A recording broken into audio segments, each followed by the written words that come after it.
Welcome to my kitchen, y'all. This is Darlene Liker, and today I am going to show you how to make your own flavored oils. Obviously using Young Living Vitality Essential Oils. And I usually keep a stash in my kitchen.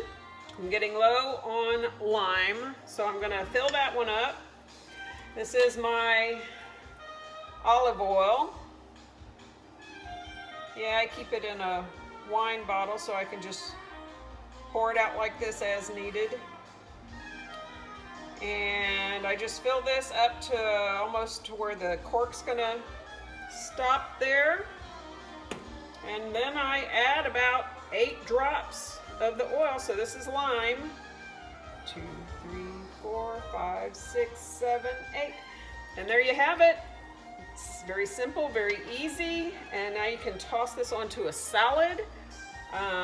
I use the rosemary, the thyme, the oregano and the basil for when I'm cooking something that's going to actually have those flavors in there. So, I mean, you can heat the pan up with that and use it for your meat or whatever. So, very simple, very easy, y'all. Get these on Amazon. And y'all just have a blessed day. And I'll see you next time. Love well.